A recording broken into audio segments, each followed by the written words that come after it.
मणिपुर के एक दूर दराज कोने में एक ऐसी विधानसभा सीट है जहां 91% से ज्यादा लोग वोट डालने के लिए घर से निकलते हैं।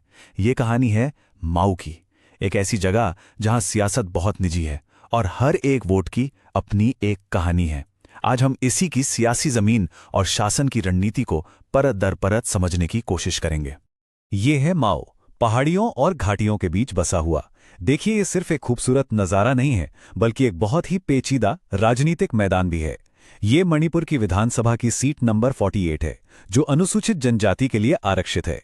तो आज के इस सफर में हम 5 बड़े सवालों के जवाब ढूंढेंगे।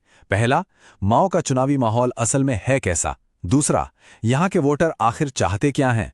तीसरा, जमीन पर उनकी असली शिकायतें क्या हैं? चौथा, यहाँ जीत का रास्ता कैसे बनाया जा सकता है? और पांचवां, जो सबसे अहम है, चुनाव के बाद लोगों का भरोसा कैसे बनाया और टिकाया जाता है?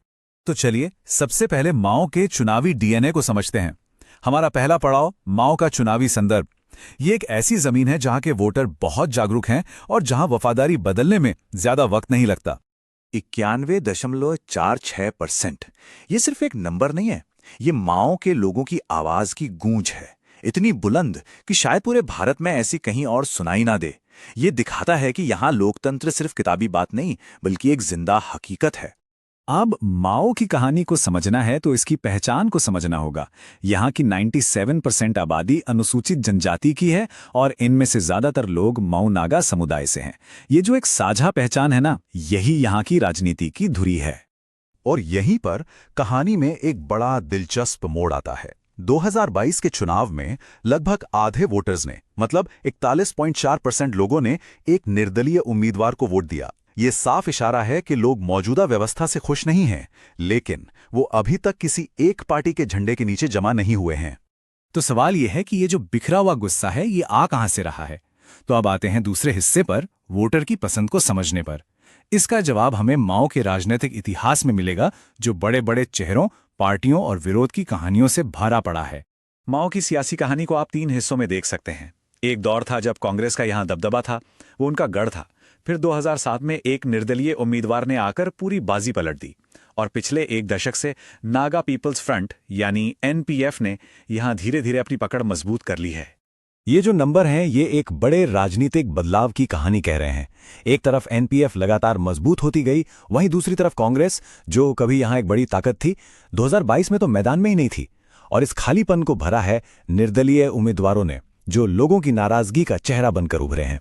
तो इन सब आंकड़ों से हमें क्या पता चलता है? एक बहुत बड़ी और साफ बात, माओ में 40 से 50% वोटर बदलाव चाहते हैं। वो एक विकल्प की तलाश में है, एक ऐसे नेता या एक ऐसे विचार की जिसके पीछे वो सब एक साथ खड़े हो सके। और यहीं हमें लोकतंत्र का एक मूल सिद्धांत याद आता है। वोटर की पसंद को समझना सिर्फ नंबरों का खेल नहीं है, ये उनकी आवाज, उनके आत्मसम्मान और उनकी उम्मीदों का सम्मान करने के बारे में है। एक जिम्मेदार सार्वजनिक संवाद ही इसका रास्ता है। लेकिन सियासत सिर्फ आंकड़ों पर नहीं चलती, ये लोगों की जिंदगी से जुड़ी होती है।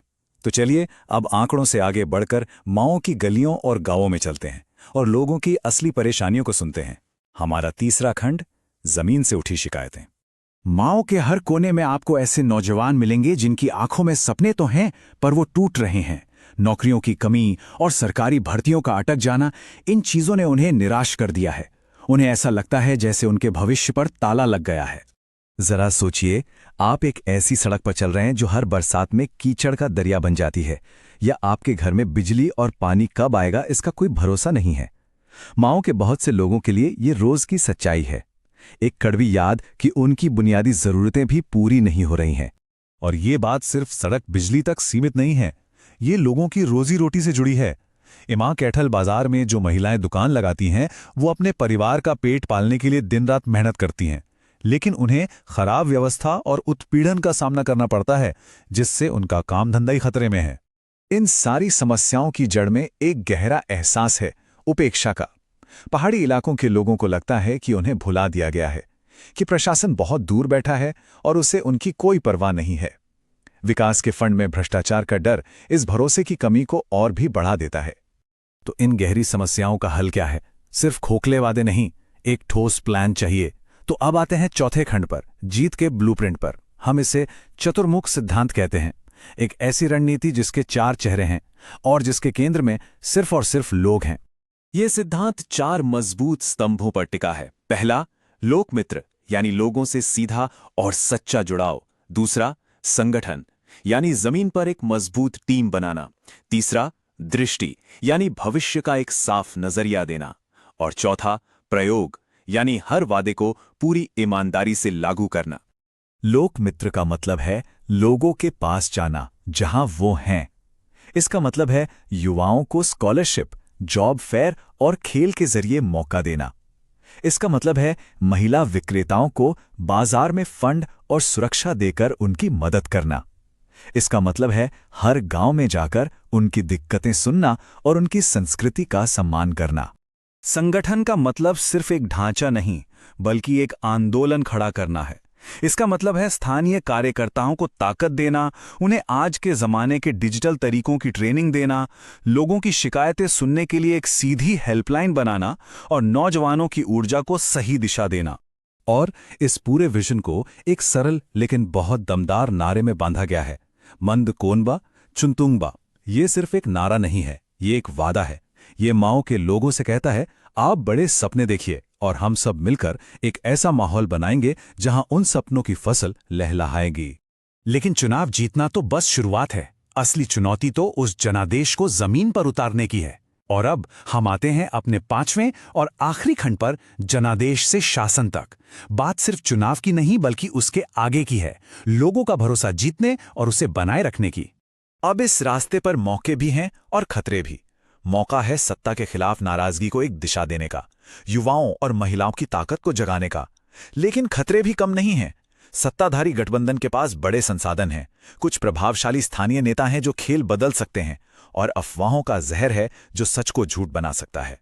और ये सब हमें सबसे बुनियादी सवाल पर लाकर खड़ा कर देता है। जब वोटों की गिनती खत्म हो जाती है तो असली भरोसा कैसे कमाया जाता है? इसका जवाब किसी स्मार्ट रणनीति में नहीं, बल्कि लगातार सेवा, ईमानदारी और अपने लोगों के प्रति सच्ची लगन में छिपा है। क्योंकि आखिर में राजनीति सिर्फ सत्ता पाने का खेल नहीं है, ये लोगों की जिंदगी को बेहतर बनाने का एक जरिया है।